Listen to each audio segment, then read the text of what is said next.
Cornerstone Church of the Nazarene. I want to wish you a very happy Mother's Day. If you're with us on Facebook or on YouTube today, we extend that greeting to you as well. I have a passage I would like to read to start our service. It's out of Proverbs chapter 31. I'm going to begin at verse 25. It's talking about women. And usually you don't hear verses 25, 26, and following until the very end. But this is so good. She is clothed with strength and dignity. She laughs without fear of the future. When she speaks, her words are wise, and she gives instructions with kindness. She carefully watches everything in her household and suffers nothing from laziness. Her children stand and bless her. Her husbands praise her. There are many virtuous and capable women in all the world, but you surpass them all. Charm is deceptive and beauty does not last, but a woman who fears the Lord will be greatly praised. Reward her for all she has done. Let her deeds publicly declare her praise. Isn't that good news? Aren't you thankful for the ladies in your life? Whether they were your mom or your aunt or your grandma or just that adopted mom. I got the privilege of having two moms. My mother who gave birth, and my adopted mom, who was my mom's best friend. And I just thank the Lord every single day for the ladies in my life. So welcome to Cornerstone.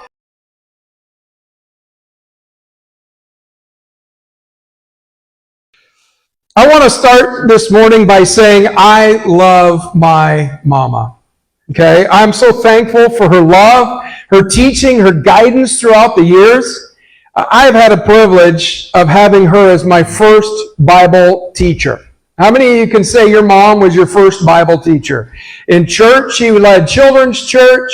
At home, she taught me. She even taught us Bible quizzing when I was a kid. So, it was so good to have her.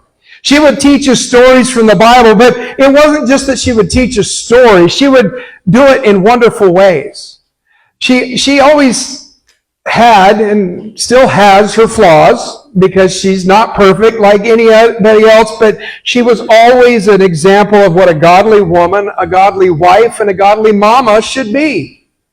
Mama always taught me to have faith in God and to follow His will for my life. I always believed what she taught because I could trust my mom. And it was always easy to see the connection to God because of the way she taught. She used object lessons. Those are my favorite kind, okay? She would take science experiments and all of a sudden one thing you thought was going to happen, something else happened. Or she would have, my favorite probably was when she wrapped a piece of garbage in this really nice package. And then she said, "Who wants this present?" And of course, all the kids are like, "Yeah, we want one, we want one, we want one." And then she had one that was wrapped really ugly and it was bad. And she asked, "Who wants this present?" And me, being me, said, I want it, because I knew the piece of trash was wrapped really nicely and the candy bar was wrapped really poorly. So there was a benefit to that, I guess. But she always used great object lessons for us to learn about.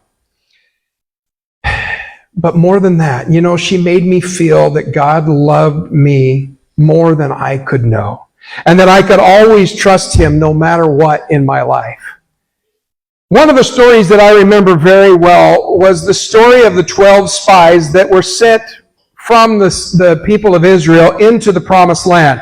The story is recounted in Numbers 13 and 14, and we're going to look at part of that today. I'm going to sum up the first chapter for you of that. Israel sent spies from the 12 tribes, one from each tribe, and their names are listed in the first part of Numbers 13. And it'll be the only time you hear 10 of those names ever again in the Bible. Did you know that? 2 of those names you'll hear again. And they went to the land. Do you know how long they went throughout the promised land? It wasn't just like go take a peek and come back. They were there for 40 days. And so they explored the promised land and they found some wonderful sights. Grape clusters that were so big it took 2 men to carry them on a pole. Now I like grapes as much as the next guy, but my goodness, that's ridiculous. A land flowing with milk and honey. A land with great areas for crops and herding their flocks. Did you know that that's what the promised land looks like? Isn't that gorgeous? A land with places to fish. It truly was a paradise for the Israelites. And of course, that's the Mediterranean Sea right there. They had been promised that this was their land. They had been promised by God that this was their land. They also knew that the land was full of inhabitants who weren't Hebrew. They were technologically more advanced than the Israelites, because remember, the Israelites just came out of Egypt as slaves, so they didn't have technological advances. They didn't have weapons. They didn't have much more than tents and clothes on their back. They saw warriors who were giants in their eyes and numbered in great numbers. The spies were in wonder of the land, but 10 of the 12 spies said that there was no way that they could take this land from the current inhabitants. Only Caleb and Joshua, the son of Nun, could take the land, according to them.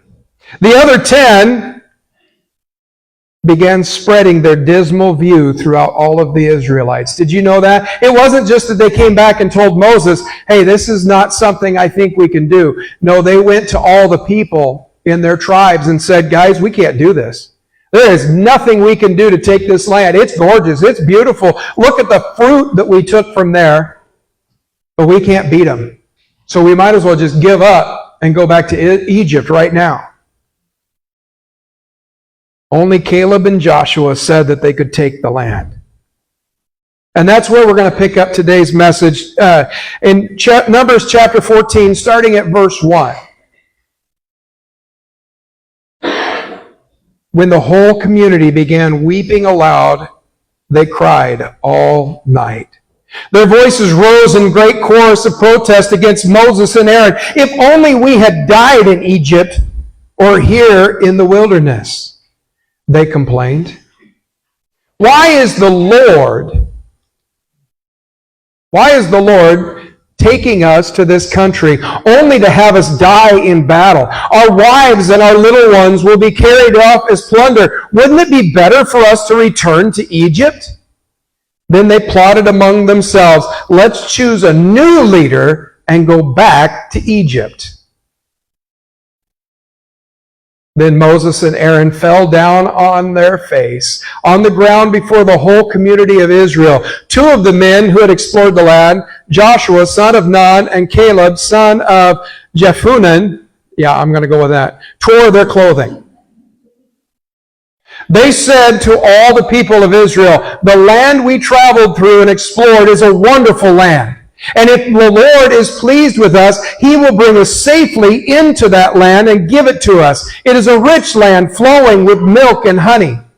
Do not rebel against the Lord, and don't be afraid of the people of the land. They are only helpless prey to us. They have no protection, but the Lord is with us.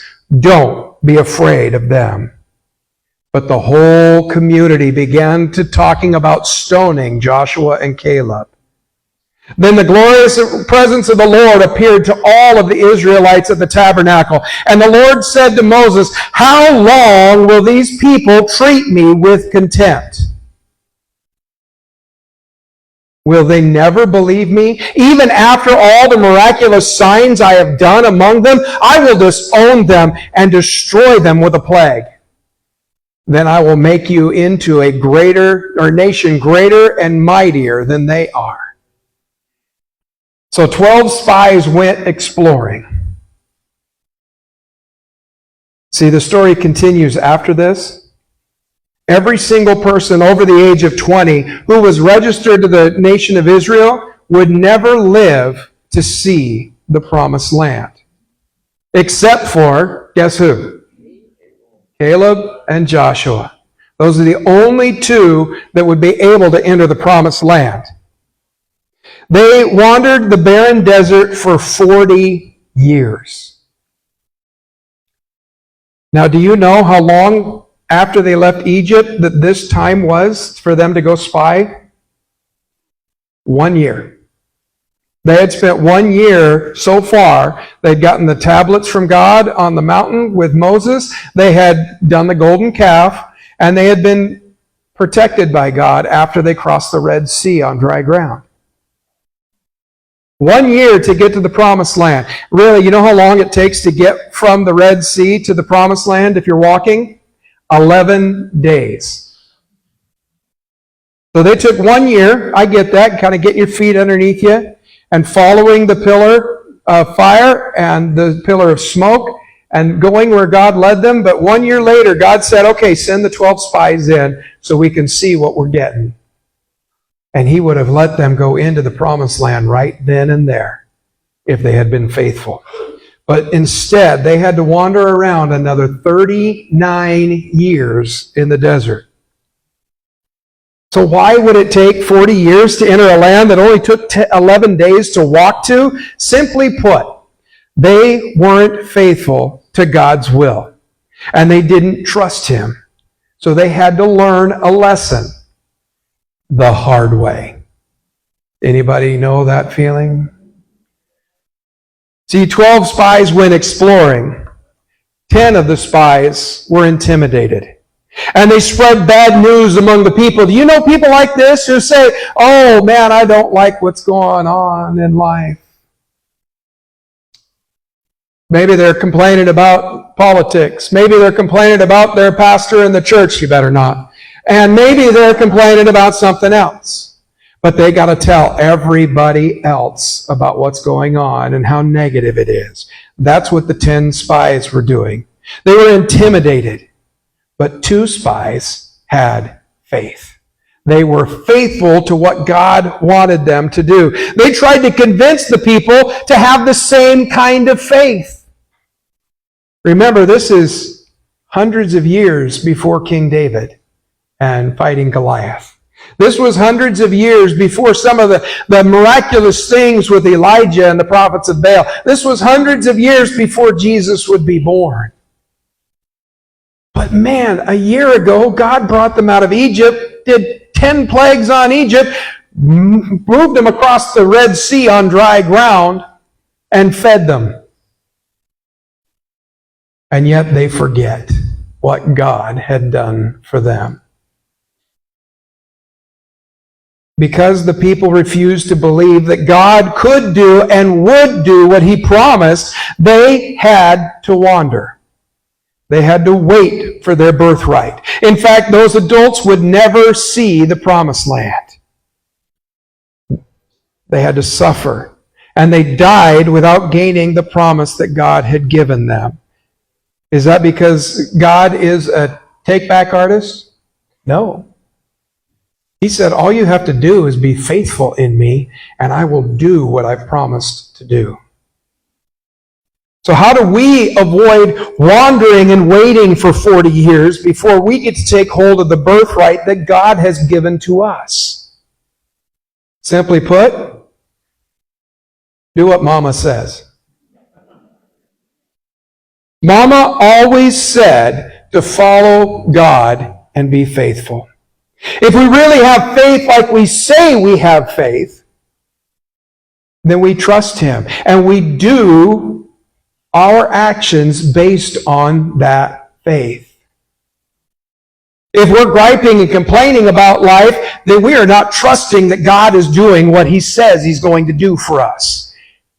If we're tearing each other down and apart, we're not trusting God to do what he says he's going to do in our lives. I know it's hard to follow God sometimes because we see giants in our lives. We know that the enemy would try and derail us from what God wants for us. But we have to trust God and believe that he will do what he says, that he will be who he claims to be. We have to be faithful. We have to be people of faith. My hope for you is that God will convince you that he is just and he will do just what he has promised. So the question then becomes, what will you do? Will you trust God? Will you be faithful? Will you do what Mama says? Because Mama always told me to be faithful and trust that God knew what He was doing.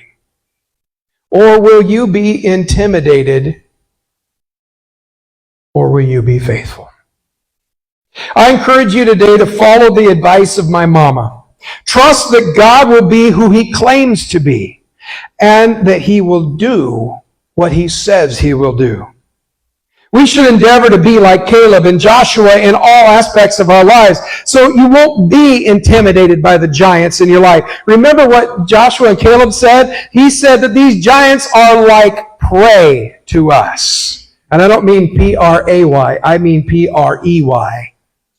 They don't stand a chance against us because we have God Almighty on our side. So don't be intimidated. Be faithful in your life and trust God. I know that I am trying to follow Him and be faithful to the vision that He's given me for my life, and I'm trying to lead the church in the way that I believe He is guiding me to lead the church. I hope that you continue to come alongside me and do what my mama says too. Be faithful to God. Notice I didn't say be faithful to Pastor Mark. Don't be faithful to the board. Be faithful to God and listen for what He has for you. Remember this, and I'm going to close with this thought. If at first you don't succeed, try doing it the way your mom told you to do it in the beginning. And Mama said, trust God.